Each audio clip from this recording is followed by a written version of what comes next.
bûcheron qui se nommait Pierre s'en retournait à la nuit tombée, sa hache sous le bras, lorsqu'un nain boiteux surgit devant lui et lui dit en ces termes: « Hé, l'homme, échangerais-tu ta vie contre la mienne ?»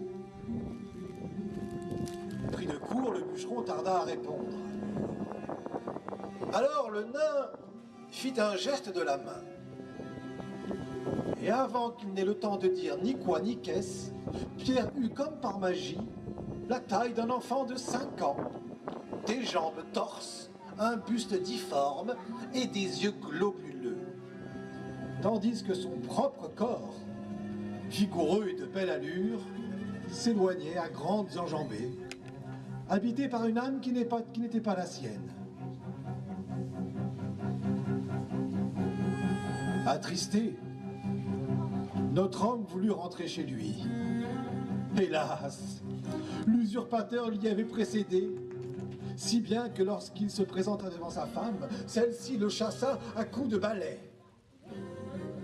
Il eut beau protester qu'il était son mari, elle lui rit au nez. « Mon époux est bien au chaud dans son fauteuil, » répondit-elle. « Et si vous persistez à me raconter des sornettes, je le ferai chercher et il vous bottera les fesses. » Ravalant son humiliation, Pierre s'en alla trouver sa mère. Les mères, pensa-t-il, voient au-delà des apparences. Quand il s'agit de leur enfant, c'est le cœur qui regarde, et non les yeux. Mais le cœur de la sienne était sans doute aveugle, car elle ne le reconnut pas. Pire, elle le menaça d'appeler les gendarmes s'il s'obstinait dans ses mensonges. « Quel toupet !» glapissait-elle, prenant ses voisines à témoin. « Ce vilain gnome voudrait se faire passer pour le beau gars que j'ai mis au monde. »« Il aura rétréci au lavage !» riaient les unes. « Arrosons-le, il poussera peut-être !»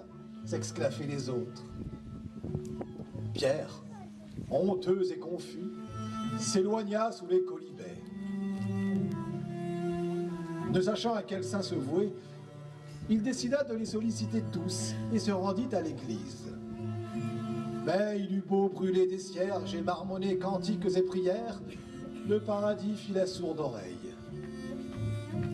« Sans doute suis-je trop loin du ciel en mon état de mi-portion » se dit le bûcheron tristement. « Mais sire le diable qui réside sous terre, m'entendra-t-il mieux ?» Il sortit de l'église pour invoquer le malin. Ce dernier réagit aussitôt. L'instant d'après, il se manifestait dans toute sa noirceur. « Pourquoi me déranges-tu, petit homme ? Je veux changer de corps. Celui-ci ne me plaît guère. Et pour quelle raison ? Il a 2 bras, 2 jambes, une tête qui pense, une bouche qui parle. Que te faut-il de plus ? Un peu de beauté, car ma laideur m'afflige. Par pitié, Seigneur Lucifer, j'aimerais redevenir tel qu'avant. » Le diable se gratta le crâne entre les cornes. « Je n'ai pas le pouvoir de te rendre ton corps, car celui qui l'a pris est un grand magicien. Mais je puis t'en offrir un autre si tu le désires. C'est la beauté que tu souhaites ?» Pierre hocha la tête. « Elle te coûtera ton âme, » précisa le malin. Pierre réprima un frisson de peur. Mais c'était la règle du jeu et il le savait. Qui invoque le diable se voue à lui pour l'éternité. « Je suis prêt à payer le prix, » souffla-t-il d'une voix rauque. « Alors qu'il soit fait selon tes vœux. » Une belle se rendait justement à la messe, coiffée d'un joli tissu, la taille fine sous sa robe de dentelle. L'âme de Pierre s'y retrouva aussitôt logée. Dans le même temps, l'âme de la fille passait dans le corps du nimbo et elle entra dans l'église sous cette nouvelle apparence, sans comprendre ce qui lui arrivait. « Regardez comme ce nain est pieux !» chuchotèrent les fidèles lorsque, les jambes coupées par l'étonnement, elle s'agenouilla. La première surprise passée, Pierre se réjouit vivement de son nouvel état. Cette peau-là faisait bien son affaire car elle était douce à ravir. Il s'éloigna à petits pas non loin de lui. « Oh là, mademoiselle !» le héla une voix. « Vous allez salir vos jolis pieds à la poussière du chemin. Où peut-on vous conduire ?» L'aimable voyageur était un noble se rendant sur ces terres. Flatté, Pierre prit place auprès de lui, et comme il n'avait nulle part où aller, se laissa mener où l'on voulut qu'il aille. Mais le soir même, alors que la pleine lune éclairait l'horizon, sa prière descendit vers le royaume des ténèbres. « Lucifer, prince des enfers, viens à mon secours. » Le diable aussitôt apparut. « Qu'y a-t-il encore ? » « Je veux changer de corps. Celui-ci ne me plaît guère. » « Et pourquoi donc ? Il est si séduisant que nul ne lui résiste. Que te faut-il de plus ? » Justement, c'est bien là le problème. Lorsque j'étais nain, tous me repoussaient. Aujourd'hui, tous me sollicitent. Seigneur, laquais, palefrenier et jusqu'au dernier des cuisiniers. Je n'ai plus un seul instant de repos. Et à l'usage, je ne sais lequel des deux états m'est le plus pénible. Que souhaites-tu alors ? Je voudrais devenir chien errant et aller librement où bon me semble, sans crainte qu'on me convoite ou qu'on rit de moi. Qu'il en soit fait selon ton bon désir, décréta le diable, avisant un corneau qui passait sur la route. Aussitôt, la belle se mit à aboyer. Et Pierre se retrouva pourvu d'un museau, 4 pattes, une queue et un ventre affamé. Sans même remercier, il partit comme le vent quérir de quoi manger. Mais il déchanta vite, car en fait, son statut n'avait rien d'enviable.